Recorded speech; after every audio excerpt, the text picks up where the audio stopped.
उठकर अपने काम पर जाना, समय से काम से घर आना और अपने परिवार का ध्यान रखना दयाशंकर अच्छे से जानता था। दयाशंकर का वीरपुर गांव से बाहर चिकन का ढाबा था, जिसमें दयाशंकर अपने हाथों से चिकन बनाया करता था। सुनिए जी, आप सिर्फ अपने काम पर ध्यान दीजिए। अभी तक हमारे बाड़े से एक मुर्गी गायब है। पिछले महीने 2 मुर्गी गायब थी। ना जाने हमारी मुर्गियां कौन चुरा रहा है। जरूर कोई जानबूझकर ये सब कर रहा है, लेकिन कोई बात नहीं, हमें अपने काम पर ध्यान देना है। मुझे तो अपनी पड़ोसन रज्जो पर ही शक है।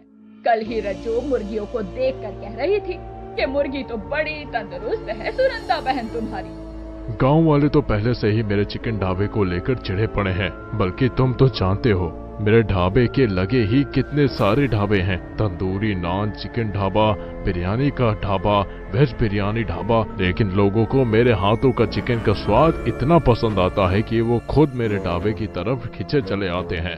आप इन सब चीजों पर गौर मत कीजिए, सब अच्छा होगा।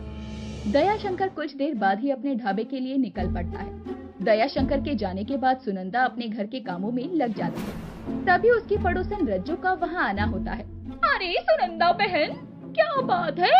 सुबह सुबह चिल्ला रही थी। मैंने तो सुना है कि तुम्हारे बाड़े से मुर्गियां चोरी हो गई। अरे हाँ, ना जाने किस अभागन करमजली का काम है।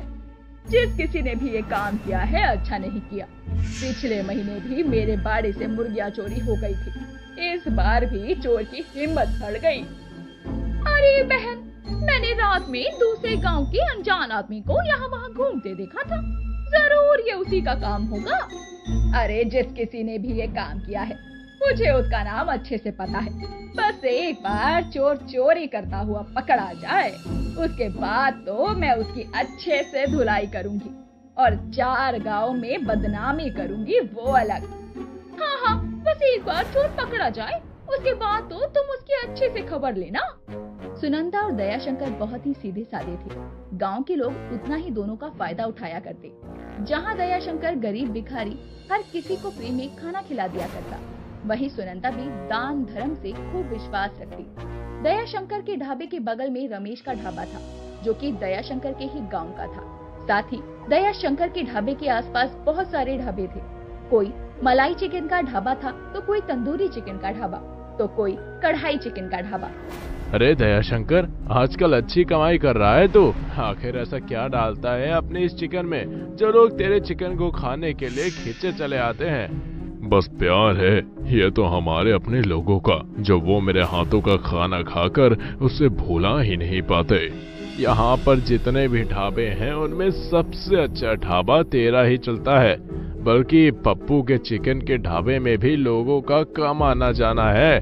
रमेश दयाशंकर से ये बातें कर ही रहा होता है कि तभी वहाँ पुलिस आती है और दयाशंकर से कई सारे सवाल करने लगती है। अरे दरोगा जी, आप क्या कर रहे हैं? दयाशंकर भाई बड़े ही सीधे साधे और धार्मिक इंसान हैं। वो दारू शराब ऐसी चीज है ना, नहीं बेचते और ना ही अपने ढाबे में किसी को हाथ तक लगाने देते हैं। हाँ दरोगा जी, चाहे तो आप यहाँ पर किसी से भी पूछ सकते हैं। मैं ना तो अपने ढाबे में दारू शराब बेचता हूँ और ना ही किसी को ये सब चीजें अपने ढाबे में लाने देता हूँ। आप चाहे तो दयाशंकर के ढाबे की तलाशी ले सकते हैं। आपको जिस किसी ने भी ये खबर दी है वो बिल्कुल गलत है। कल को तो ऐसे कोई भी मेरे ढाबे में भी कुछ भी रख जाएगा और मुझे बदनाम कर देगा। रमेश और दयाशंकर लगातार दरोगा से बातचीत करते हैं और उन्हें समझाते हैं कि जिस किसी ने भी ऐसी इंफॉर्मेशन दी है वो सरासर गलत है। बेशक दयाशंकर चिकन का ढाबा चलाता हो, लेकिन वो ऐसे काम नहीं करता। और कुछ देर बाद दरोगा भी वहाँ से निश्चिंत होकर चला जाता है। दरोगा के जाने के बाद रमेश दयाशंकर से कहता है, देख दयाशंकर, मैं सच बता रहा हूँ, ये काम जरूर पप्पू का ही होगा। वो तेरे चिकन के ढाबे से हमेशा चलता आया है, उसे तो मैं आज बताता हूँ। अरे जाने तो रमेश भाई, जिसके भाग्य में जो लिखा है और जितना लिखा है उसे उतना ही मिलता है। दयाशंकर पर हर दिन नई नई मुसीबतें आती रहती थी। अब दयाशंकर देर शाम जब अपना चिकन ढाबा बंद करके घर जाता है तो वो अपनी पत्नी सुनंदा को सारी बातें बताता है। देखिए जी, मैंने आपको पहले ही कहा था कि गांव के कुछ लोग हैं जो आपके ढाबे को देखकर जलते हैं, क्योंकि आप जानते हैं आपका ढाबा ठीक ठाक चल रहा है और ऐसा ही रहा तो हम जल्दी ही एक बड़ा सा ढाबा बना लेंगे जिसमें 40-50 लोग एक साथ बैठकर चिकन खाएंगे। वो सब तो ठीक है, लेकिन ये जो कोई कर रहा है ना, सही नहीं कर रहा है। भगवान सब देख रहा है। हाँ, आप सही कह रहे हैं। भगवान सब देखता है और आज तक हमने किसी का बुरा नहीं किया, तो भगवान भी हमारे साथ कुछ गलत नहीं होने देंगे। मुझे इतना तो विश्वास है। अब अगले दिन दयाशंकर सुबह उठकर पूजा पाठ करके अपने चिकन ढाबे के लिए निकल पड़ता है। लेकिन जैसे ही दयाशंकर अपनी दुकान पर पहुंचता है तो वो देखता है इन लोगों के साथ एक बुलडोजर उसकी दुकान के पास खड़ा है। अरे दयाशंकर, अच्छा हुआ जो तू आ गया। मैं तो तुझे ही फोन करने वाला था। देख, ये लोग हमारे ढाबे को गिराने के लिए खड़े हैं। इनका कहना है कि हम अपने ढाबे की गंदगी रोड पर फेंकते हैं। ये जितना भी कूड़ा आप देख रहे हैं, यहाँ की सफाई करने वाले लोग इसे यहाँ इकट्ठा कर जाते हैं। हम तो इन्हें खुद से ही फेंकते हैं। आपको कोई गलतफहमी हुई है। हाँ बिल्कुल, सुना आपने? ये कूड़ा हम लोगों का नहीं है।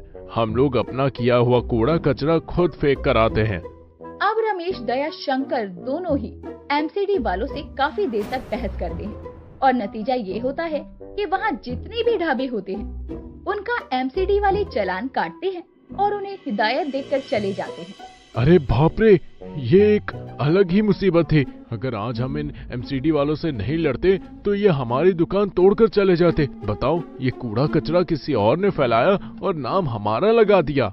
सच में रमेश भाई, ये तो रोज रोज की किचकिच से परेशान हो चुका हूँ मैं। अब सोच रहा हूँ कि यहाँ से अपनी दुकान हटाकर कहीं दूर जाकर दुकान लगा लूं। क्यों दुकान बढ़ाने की सोच रहे हो दयाशंकर भाई? अगर ऐसा है तो मैं अभी कुछ समय के लिए शहर जाता हूँ, क्योंकि मेरे इस ढाबे में कुछ खास कमाई नहीं हो रही है। अगर कोई खरीदार हो तो बता देना।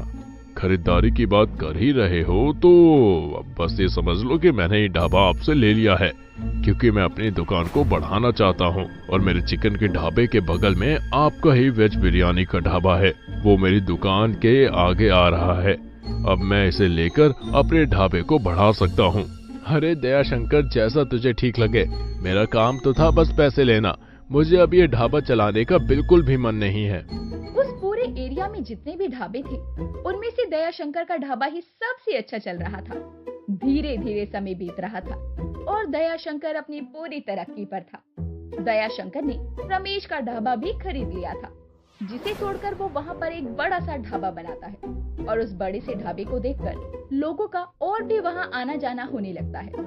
अब वहाँ पर जो 2-4 छोटे मोटे ढाबे थे उन्हें भी लोग बेच देते हैं और खरीदार होता है दयाशंकर।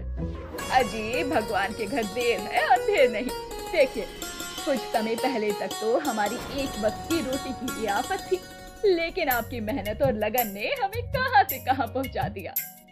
इसीलिए तो कहते हैं, ईमानदारी और पूरी मेहनत के साथ हमें काम करना चाहिए। फल तो खुद भगवान दे ही देता है। जी बिल्कुल ठीक कह रहे हैं आप। मुझे बहुत खुशी है कि वीरपुर गांव में दयाशंकर की पत्नी हूँ मैं, जिनके अब कई सारे चिकन के ढाबे चलते हैं।